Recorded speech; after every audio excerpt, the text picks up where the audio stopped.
On se retrouve avec grand plaisir en compagnie de Patrice. Bonjour Patrice. Bonjour Bertrand. Toujours en forme? Ça va très bien. Alors je sais que tu aimes les enquêtes policières. Hein? Ah, j'adore ça. Et c'est ce qu'on va découvrir aujourd'hui puisqu'on va plonger dans l'enquête russe. L'enquête russe écrite par Jean-François Parrot. C'est un auteur bien connu et pour ceux qui aiment les romans policiers. Mais attention, ce sont des romans policiers historiques parce que c'est ça qu'il aime, Jean-François. Et il met en scène un célèbre commissaire. Comment il s'appelle?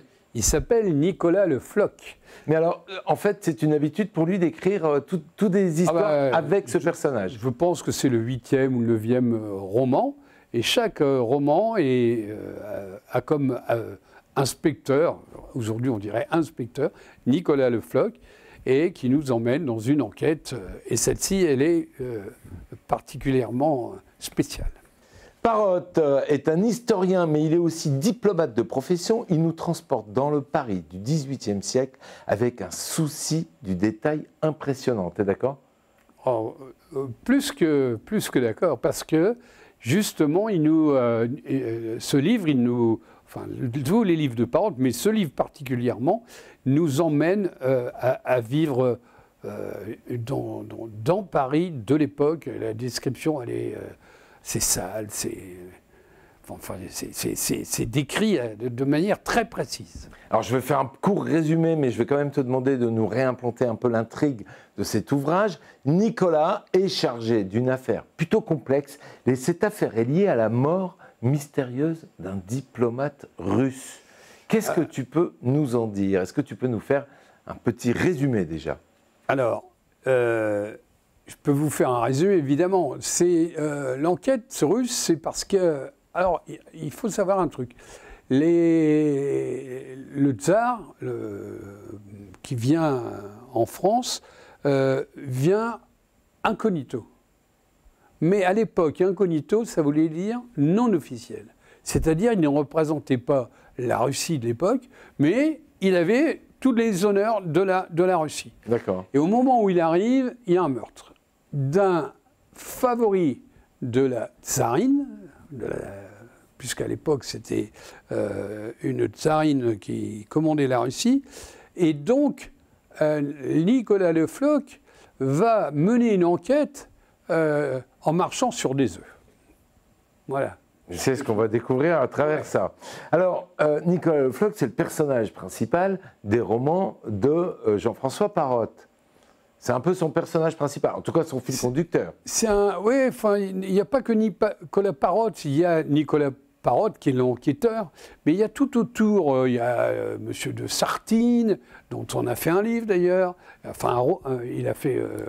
et puis il y a celui qui l'héberge, enfin, on retrouve à chaque roman les mêmes personnages autour de lui, plus ceux de l'enquête, évidemment. Et est-ce que le personnage Nicolas Le Floch évolue à travers les différents opus de ce que écrit Alors évidemment, mais Parrot? Moi je trouve qu'il évolue pas trop au point de vue âge, parce qu'on l'a connu tout jeune, mais on a l'impression que voilà, il a toujours 30 ans, tout va bien.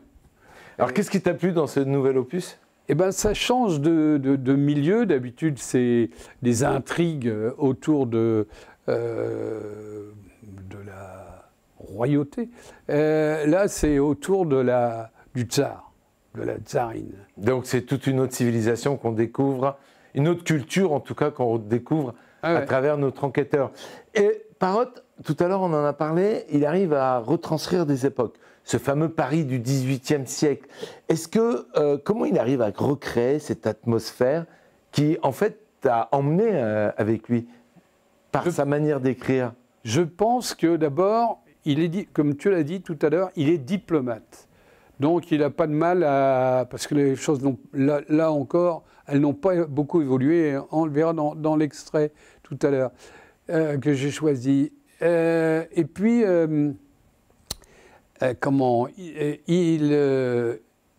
il se documente beaucoup, je pense. Parce que, et puis maintenant, son personnage récurrent, il vit dans un milieu, bon, un carrosse, c'est un carrosse. Il a étudié ce qu'étaient les carrosses de cette époque-là. Il a pu à le faire, il n'a plus qu'à les redécrire. Donc, il est bien dans... Mais il y a le souci du détail, il y a le sens du détail. Oui. C'est le détail qui va nous amener... J'ai l'impression par exemple, il raconte un moment, le départ pour la province étant Fontainebleau, alors qu'aujourd'hui, c'est plus la province, ou presque. On a l'impression d'entendre les roues sur le pavé. Donc, c'est très, très bien décrit. Alors, cet ouvrage, certes, parle de cette intrigue, mais parle aussi, et en tout cas évolue, autour des relations diplomatiques entre la France et la Russie. Est-ce que tu as trouvé que cette toile de fond historique était intéressante?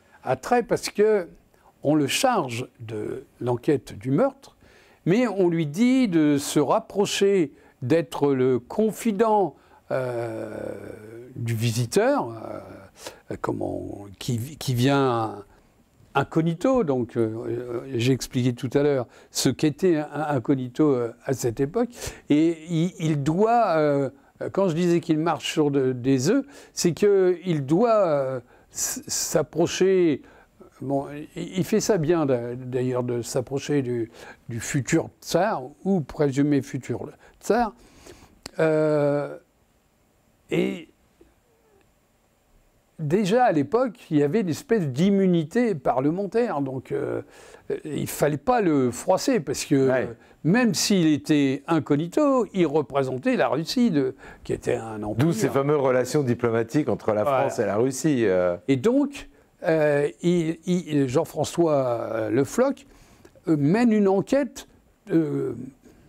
C'est ça qui m'a beaucoup intéressé dans ce livre-là, c'est que d'habitude, je dirais qu'il chamboule tout, et là, il ne peut pas, parce qu'il est obligé de composer avec l'État de la Russie, et puis cette immunité. Alors, dans tous les ouvrages où apparaît Nicolas Floch, c'est un enquêteur très méticuleux. C'est ce qu'on découvre, c'est un peu sa marque de fabrique. Comment tu l'as trouvé dans cette enquête? Il est très méticuleux parce qu'il s'entoure de gens.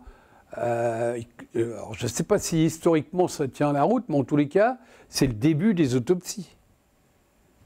Alors, les autopsies sont faites par le bourreau qui est devenu un de ses amis, qui ne fait pas que de couper des têtes. Il fait aussi ouvrir des corps, et puis des petits détails qui sautent aux yeux de Nicolas Le Floch et qui deviennent importants dans cette enquête, quoi. Ouais, le rôle de l'enquêteur, voilà. C'est là qu'on le retrouve. Alors, est-ce qu'il porte aussi une attention très particulière aux détails historiques? Est-ce que cette minutie, tu l'as ressentie aussi? Alors, je l'ai ressenti, je n'ai pas suffisamment de connaissances pour puis ça ne m'intéresserait pas. Cette période-là. Voilà, et savoir si... Mais en tout cas, dans la lecture, est-ce que tu l'as ressenti? En tous les cas, oui. Oui, parce que, je le répète souvent, dans les bons romans, on a l'impression de vivre le moment de l'époque. Alors, chaque semaine, à travers ces ouvrages que tu nous incites à découvrir, je te demande d'en choisir un extrait. Quel extrait tu as choisi et pourquoi? Alors, pourquoi? Parce qu'il m'a interpellé, cet extrait, parce qu'une fois encore, tout a changé, rien n'a changé. Et donc, c'est quelqu'un qui répond à Nicolas Le Floch et qui lui dit la chose suivante. Les hommes qui remplissent de hautes fonctions emploient pour arme les stratagèmes de l'intention. C'est le jeu peut-être cynique des masques et des miroirs. Il n'est pas toujours opportun d'expliquer sa conduite et ses desseins.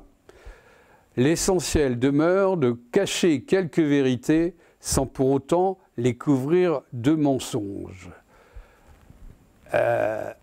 C'est un court extrait, mais ça donne une idée d'abord de l'époque et puis de ce milieu, de la diplomatie, de la politique même. finalement, il n'y a pas grand-chose qu'à changer. Non, c'est parce ce que tu voulais nous faire dire à travers cet extrait. Je pense que M. Jean-François Parrot a volontairement écrit des choses de ce genre dans ses romans pour montrer que voilà, il n'est pas dupe, il voit bien qu'il y avait des choses qui se passaient à l'époque au XVIIIe siècle, mais au XXIe siècle, les choses sont les mêmes.